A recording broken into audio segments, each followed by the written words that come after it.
ये जो एआई का बूम आया, इसके बाद अब जो हमारी आईटी स्टॉक्स हैं वो कोविड लेवल पे आ चुके हैं मोर और लेस, ठीक है।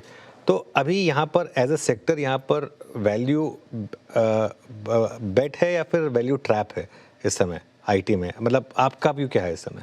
मेरा क्लैरिटी नहीं है मेरे को। मैं 2 साल से बोल रहा हूँ, मेरे ख्याल से यहाँ भी आगे बोलूँगा इट इज़ हेडविंडेड। हाँ, तो अपने स्टे अवे करेंगे, लेकिन हाँ तो वो नहीं जो सेक्टर समझ में नहीं आता उसमें अभी जो समझ में आता उसमें क्या करें अभी मतलब अब, लेकिन इतना पीट दिए मतलब बहुत ज़्यादा पिटाई हो गई। तो मुझे लगता है it's a deep value now, it's clearly deep value. और देखिए आप कॉन्ट्रैक्ट विन्स देखिए, आप एचसीएल टेक का या टीसीएस का या इन्फोसिस का, they are like business as usual. एक एक 1.5-2 बिलियन डॉलर का आपको रिन्यू हो रहा है। तो ऑब्वियसली मतलब AI has not suddenly evaporated the market, you know, but क्या है, AI is a huge technology मतलब और इवॉल्विंग वेरी रैपिडली, तो उसका इम्पैक्ट तो पड़ेगा। लेकिन आप देखिए जीसीसी मूवमेंट जो है ना, जीसीसी मूवमेंट देखिए $100 बिलियन का एक्सपोर्ट होने के लिए सॉफ्टवेयर को करीब लगा 25 साल।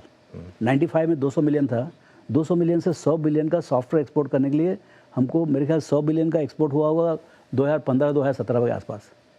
ओके, जीसीसी 5-7 साल से 10 साल से ज़्यादा चालू हुआ है और अभी जो है ना 100 बिलियन हो गए इस साल। और उसको बोल रहे हैं जिस स्पीड से जा रहा है ऐसा लग रहा है कि by 2031-32 it could be closer to 200 billion.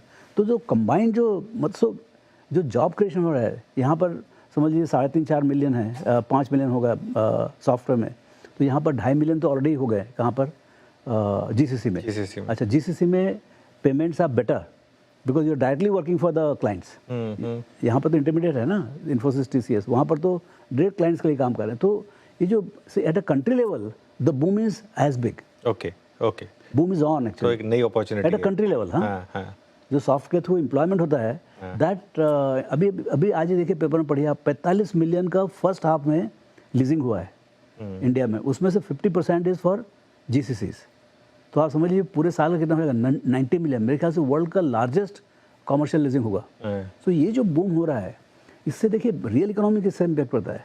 आपने यदि 100 स्क्वायर फीट का किसी को जॉब देते हैं जीसीसी में, उसको 1000 स्क्वायर फीट का घर चाहिए, तो 100 स्क्वायर फीट तो गूगल बना देगा, लेकिन 1000 स्क्वायर फीट का घर कौन बनाएगा? सब रियल एस्टेट वाले बनाएंगे। और उसमें सब कुछ लगता है, लोहा, लक्कड़, सीमेंट, टाइल्स, पूरा का पूरा फुल ट्रिकल डाउन इफेक्ट है। और ये ऐसा नहीं 6 महीने के लिए एक बार है, ये परमानेंट है। जो जॉब मिला आपको, I hope it is for 5 years, 10 years, 15 years. तो ये जो मतलब जो पुश है इकोनॉमी में वो रियल है। और उसी कारण से आपका जो डिमांड है सब चीज़ का वो बढ़ता है। मैं कई लोग से बात करता हूँ, रोज़ ही कोई न कोई मिलता है, सब लोग का नाउ, कई लोग की जो बिजनेसेस जो 2-3 साल से स्टैग्नेंट थी, they are seeing revival. Investment in securities market are subject to market risks. Read all the related documents carefully before investing.